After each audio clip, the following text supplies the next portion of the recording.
My sister got our family's $2 million restaurant chain, while I got nothing. You're not cut out for business, they said. So I opened a tiny cafe next door. 10 years later, when they saw my $50 million empire, they begged to merge. I stood in the dining room of Rosemary's, our family's flagship restaurant, staring at the wall of framed photos that chronicled our history. 25 years of memories captured in fading prints, my grandfather opening the first location in 1980, my parents taking over in 1995, and endless shots of my sister Olivia's beaming face as she won cooking competitions and earned glowing press reviews. My face appeared exactly once, age 12, half hidden behind Olivia in a staff Christmas photo. There you are, Madison. My father's voice made me turn. He stood in the doorway, his chef's whites pristine despite the dinner rush that had just ended. Your mother and I need to talk to you. Join us in the office? I nodded, already knowing what this conversation would be about. At 32, Olivia was ready to take over the family business, our chain of upscale Italian restaurants now worth over $2 million. And I, at 28, was about to be officially pushed aside. The office still smelled exactly the same. Garlic and herbs from the kitchen mingled with the leather of my father's ancient desk chair. Mom sat perched on the edge of the desk while Olivia lounged in one of the visitor chairs scrutinizing her perfect manicure. Have a seat, honey. Mom gestured to the remaining chair. Her smile was gentle, but didn't quite reach her eyes. I sat, smoothing my simple black dress, the one I wore for my job managing the books at Rosemary's. Numbers were the only thing my parents trusted me with. And even then, Olivia had final approval on everything. Madison, Dad began, settling into his chair. You know, we've been discussing succession planning for the business. Your sister has proven herself more than capable of taking Rosemary's to the next level. Olivia preened. Of course, she had. They'd handed her every opportunity while relegating me to background roles. We've decided it's time, Mom continued. Olivia will assume full ownership and control of all restaurant operations effective next month. I waited for the rest. Surely, there would be some role for me. Some acknowledgement of my years of quiet contribution. The silence stretched. And me? I finally asked. Dad shifted uncomfortably. Well, sweetheart, we think it's best if you explore other opportunities. Your sister has a very specific vision for the future of Rosemary's. What your father means, Olivia cut in, her voice dripping with fake sympathy, is that we'll be bringing in professional financial staff. Let's be honest, Madison, you're not really cut out for the restaurant business. You've never had the passion for it like I do. I gripped the arms of my chair, memories flooding back. 12-year-old me, begging to help in the kitchen only to be told I'd get in the way. 16-year-old me, suggesting menu improvements that were dismissed without consideration. 20-year-old me, graduating top of my class in business school while Olivia got all the praise for winning a local cooking contest. We'll give you an excellent severance package, Mom added quickly. 3 months' salary. That should give you time to find something more suitable. I see. I stood up slowly, my mind already racing ahead, and I assume you'll want me out by the end of the week. That would be best. Olivia smiled. The new financial team starts Monday. I nodded curtly and walked out, ignoring my mother's call of, Madison, wait. Behind me, I heard Olivia's dismissive laugh. Oh, let her go, Mom. She'll get over it. But I wouldn't get over it. Not this time. That night, I sat in my small apartment surrounded by spreadsheets and business plans I'd been quietly working on for years. Every time they dismissed my ideas, I'd refined them. Every time they'd push me aside, I'd strengthened my resolve. They thought I lacked passion. They had no idea. I pulled up the lease agreement on my laptop, the one I'd signed last week for the vacant storefront directly next door to Rosemary's. The landlord had been surprised when I offered above market rate, but location was everything. Opening my meticulously organized files, I reviewed my concept again. While Rosemary's catered to the dinner crowd with white tablecloths and $40 pasta dishes, I saw an untapped market. Young professionals wanting quality coffee, fresh pastries, and quick but sophisticated lunch options. A modern cafe with Italian influences, but none of the stuffiness. I'd spent years studying customer patterns, noting complaints, and identifying gaps in the local restaurant scene. While Olivia focused on impressing food critics, I'd watched what actually brought in steady profits. My phone buzzed. A text from my best friend, Sophia. Just heard what happened. You okay? I smiled grimly and replied, better than okay. Remember that business plan I showed you? It's time. Sophia had been the only person who believed in me from the start. As the head pastry chef at an exclusive hotel downtown, she'd even offered to consult on my menu development. The next morning, I walked into Rosemary's for what would be my last day. The morning prep crew barely looked up as I passed through the kitchen. I'd always been practically invisible here anyway. In my small office, I methodically gathered my personal items while downloading copies of all the financial records I'd legally created. Clearing out already, Olivia appeared in the doorway, a smug smile playing on her lips. I thought you'd at least finish the week. I carefully placed my succulents in a box. No point dragging it out. I'm sure your new team is eager to start. She walked in, running a finger along my desk. You know, I did try to convince Mom and Dad to keep you on in some capacity, maybe as a hostess, but they agreed you need to find your own path. I bit back a laugh. Classic Olivia, always making sure to appear generous while twisting the knife. How thoughtful of you. Well, family is family. She paused. Though I hope you understand you won't be getting any friends and family discounts at the restaurants. It wouldn't be fair to other customers. Don't worry, I said, picking up my box. I won't be eating here anymore. Her smile faltered slightly at my calm tone. She'd expected tears, pleading, anything but this quiet confidence. Good luck with whatever you end up doing. She called after me as I walked out. Maybe accounting? You were always good with numbers. If she noticed me smiling as I left, she probably assumed I was holding back tears. She had no idea. The next few months passed in a blur of activity. While Olivia hopped the local restaurant media spotlight with her bold new vision for Rosemary's, I quietly assembled my team. Sophia agreed to oversee our pastry program while maintaining her hotel job. Her reputation alone would draw attention. I hired Maria, a brilliant young barista who'd won several regional competitions but felt stifled by corporate coffee chains. Jack, a former line cook from Rosemary's who'd quit after Olivia took over, signed on to run our savory kitchen. He brought with him several other staff who'd grown tired of my sister's management style. The construction crew worked day and night transforming the empty storefront.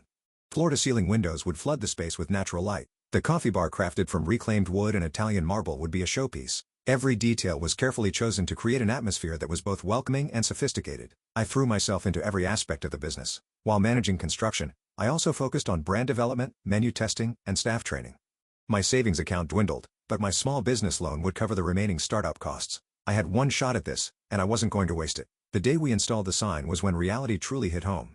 Mattina, meaning morning in Italian, in elegant gold letters against deep blue. Through the construction barriers, I could see Olivia watching from Rosemary's window, her expression unreadable. Let her watch. Let 'em all watch. 2 weeks before our planned opening, I was reviewing coffee bean orders when Jack burst into my office, his face pale. Madison, you need to see this. He handed me his phone, open to the local restaurant news website. The headline made my blood run cold. Rose announce, ANNOUNCE, NUCAFA, SEPT, Bureau NGA, Beloathed, ITLEN, Flavors, 2 breakfast and lunch. My hands shook as I read the article. Olivia was launching a cafe menu at all Rosemary's locations. Breakfast pastries, gourmet sandwiches, specialty coffee drinks, nearly identical to what we planned, and they were starting with a flagship location next door. They must have gotten wind of our concept. Someone had talked or they'd seen our permit applications, and now they were trying to crush us before we could even open. I looked up to find my entire team watching me anxiously. They'd all taken huge risks to join this venture. Some had quit stable jobs. They believed in my vision, and I couldn't let them down. Call everyone in, I said, standing up. Emergency meeting in 20 minutes. As my staff filed into our unfinished dining room, I took a deep breath. This wasn't over. In fact, it was just beginning. My family had underestimated me my entire life, but they'd never seen what I was truly capable of. Time to show them. The emergency team meeting lasted until midnight. Empty coffee cups and discarded ideas littered our makeshift conference table. A piece of plywood balanced on sawhorses, but by the time we finished, we had a plan. They think they can beat us at our own game. I stood at the head of the table, surveying my tired but determined staff. Let them try. We're not just opening a cafe, we're creating something entirely new. Over the next week, we completely revamped our concept. While Rosemary's would offer watered-down versions of standard cafe fare, we would innovate. Our pastry chef, Sophia, developed hybrid creations that combined Italian and Asian flavors, matcha tiramisu, yuzu cannoli, black sesame bomboloni. Each item was photographed for our social media campaign, generating buzz before we even opened. Maria, our head barista, designed a coffee program that went beyond typical espresso drinks. She sourced rare beans from small Italian farms and created signature drinks that told a story. The Vesuvius, a volcanic-looking layered espresso drink with chocolate ash, became our Instagram star. But our biggest innovation came from an unexpected source. Jack, our kitchen manager, had been experimenting with rapid cooking techniques that could deliver restaurant-quality meals in cafe timing. Look at this, he demonstrated, pulling a perfectly cooked pasta dish from a specialized heating unit, 3 minutes from order to plate, and the quality matches any full-service restaurant. We installed a line of these units, allowing us to offer hot, fresh meals in record time. Perfect for business lunches when people couldn't spend an hour at Rosemary's. The morning of our opening, I arrived at 4 a.m. to find a line already forming. Our social media campaign had worked better than expected. The first 100 customers would receive limited edition Mattina coffee tumblers, and people wanted them. Through our windows, I could see lights on at Rosemary's. Olivia was there watching. They'd rushed to launch their cafe menu 2 days earlier, but the reviews had been lukewarm. Traditional pastries and basic coffee drinks couldn't compete with what we were about to unveil. At precisely 6 a.m., I unlocked our doors. The space was stunning, modern yet warm, with that reclaimed wood and marble bar as our centerpiece. The aroma of freshly baked pastries and specialty coffee filled the air. Welcome to Mattina. I greeted the first customers, a group of young professionals headed to nearby offices. Their eyes widened as they took in the display case filled with Sophia's creations. Are those? One woman pressed her face against the glass. I saw these on Instagram. By 7 a.m., we had constant line of 30 people. By noon, we'd sold out of most pastries and had to rush additional batches. Our quick-service pasta dishes were a huge hit with the lunch crowd, many of whom had walked out of Rosemary's when told about their 45-minute wait time. I was expediting orders when I saw them, my parents and Olivia, walking through our doors. They tried to look casual, but I could see them scrutinizing everything. The innovative menu, the efficient service, the full tables, the constant line. Olivia picked up a menu, her perfectly manicured fingernails gripping the recycled paper. Fast casual Italian fusion. She sniffed. Hardly authentic. I stepped out from behind the counter, radiating calm confidence. Can I help you find something? The black sesame bombolone are our best seller this morning. Madison, my mother started, then faltered as she looked around the busy cafe. This wasn't the failing business they'd expected to find. My father cleared his throat. Interesting concept you have here, though I'm not sure it fits with the neighborhood's character. I gestured to our packed dining room. The neighborhood seems to disagree. Now if you'll excuse me, we have customers waiting. They left without ordering, but I knew this wasn't over. Olivia's face had that look, the one she got when plotting something. Sure enough, 2 days later, Rosemary's announced they were slashing their breakfast and lunch prices by 30%. They're trying to undercut us, Jack worried, showing me their new menu. We can't match those prices and stay profitable. We don't need to, I assured him. Quality speaks for itself. I was right. Despite Rosemary's price cuts, our business kept growing. Word spread about our unique offerings and quick service. Food bloggers raved about our fusion pastries. Local offices started ordering catering. We had lines out the door every morning. Then came the call that changed everything. Miss Bennett. The voice was crisp, professional. This is Marcus Chin from Venture Capital Partners. We've been hearing interesting things about Matina. Would you be open to discussing expansion opportunities? I sat down, my hands shaking slightly. This was it. The chance to grow beyond what my family thought possible. But first, I had to handle a more immediate crisis. Sophia burst into my office, her chef's coat dusted with flour. Madison, we have a problem. Someone's been trying to poach our staff, offering double salary to work at Rosemary's new cafe division. I smiled grimly. Of course, Olivia would try this tactic. Call a staff meeting.